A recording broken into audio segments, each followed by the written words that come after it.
2010 में मैं जयपुर के एक होटल में काम करता था। वहाँ पे पनीर भुर्जी के साथ में एक पनीर फुल्की सर्व की जाती स्पेशल मेन्यू में। बहुत ही सुपर सॉफ्ट होती थी। और आपको आज की वीडियो में ये भी बताऊंगा कि पनीर की भुर्जी कैसे खिली खिली बने और वो किस तरह से सुपर सॉफ्ट बने। तो चलिए मिलके बनाते हैं। तो कैसे हैं मेरे स्वाद के मित्रों, मैं शेफ भूपी आपका स्वागत करता हूँ अपनी ऑनेस्ट किचन में। यहाँ पे लिया हमने 300 ग्राम पनीर, जिसमें से 200 ग्राम अलग कर देते हैं और ये रहा 100 ग्राम। अभी 100 ग्राम को सबसे पहले हम चॉप करेंगे, फाइन चॉप। पनीर भुर्जी के अंदर थोड़ा सा चॉप करके डालिए पनीर। ऐसा करने से जो भुर्जी है वो थोड़ी खिली खिली बनती है।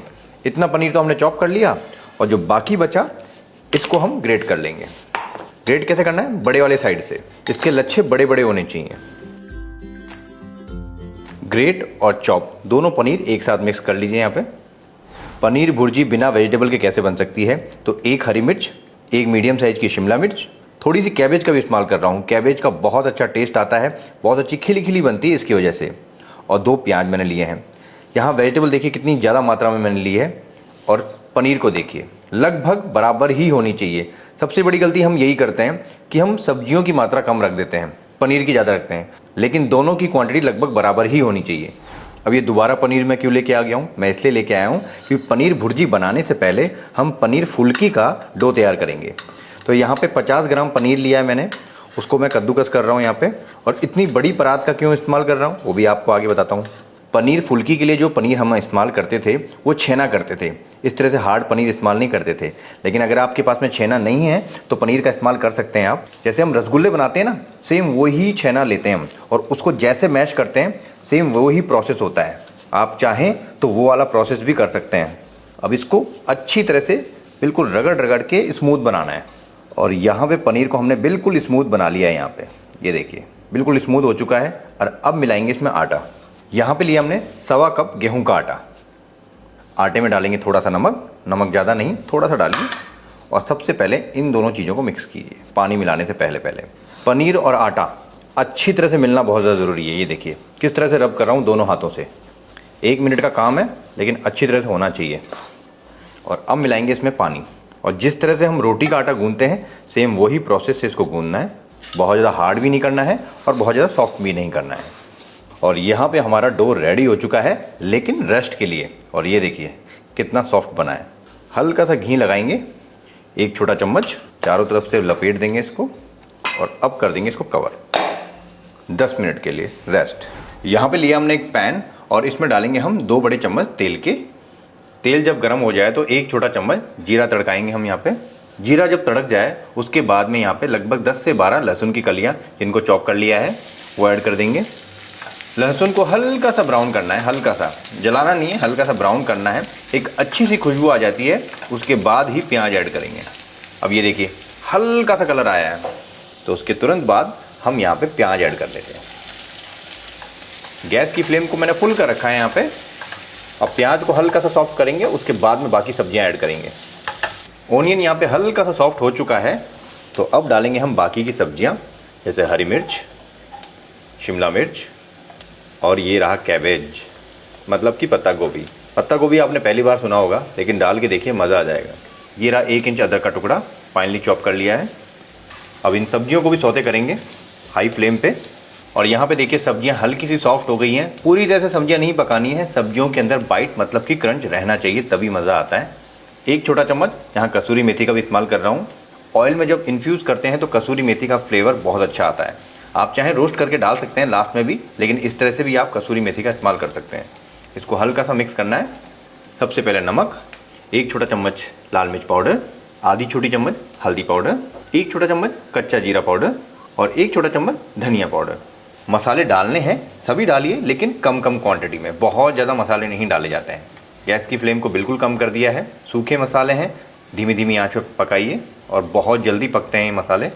मसाले को भूनते हुए लगभग 30 सेकंड हो चुके हैं, इससे ज़्यादा मसाला पकाने की ज़रूरत नहीं है। और अब डालेंगे हम यहाँ पे 2 टमाटर जिसके मैंने बीज निकाल लिए।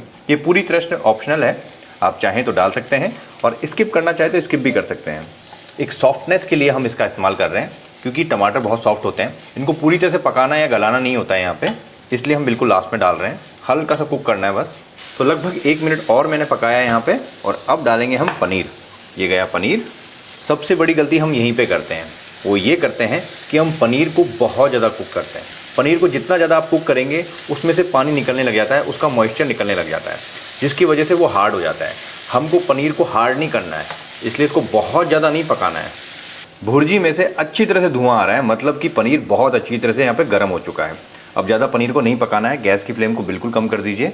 आधा छोटा चम्मच चाट मसाला, या अगर चाट मसाला ना हो तो हल्का सा अमचूर डाल दीजिए, बहुत अच्छा टेस्ट आता है। नाम का गरम मसाला मतलब 2-3 पिंच। 1 बड़ा चम्मच बटर का भी बहुत अच्छा फ्लेवर आता है अगर आप लास्ट में डालते हैं तो। पनीर की भुर्जी सॉफ्ट हो जाती है बटर डालने के बाद में। अब बटर डाला है, उसके बाद ज़्यादा पकाने की ज़रूरत नहीं है। और लास्ट में डालेंगे हम यहाँ पे धनिया श्रद्धानुसार। तो ये शानदार सी भुर्जी हमारी रेडी हो गई है। इसकी एक बार शक्ल देखिए आप, कैसे खिली खिली बनी है ना। और जब आप इस पनीर को खाएंगे तो बिल्कुल मॉइस्ट लगेगा, बिल्कुल जूसी लगेगा, बिल्कुल हार्ड नहीं लगेगा। और अब गैस की फ्लेम को बिल्कुल बंद कर देते हैं।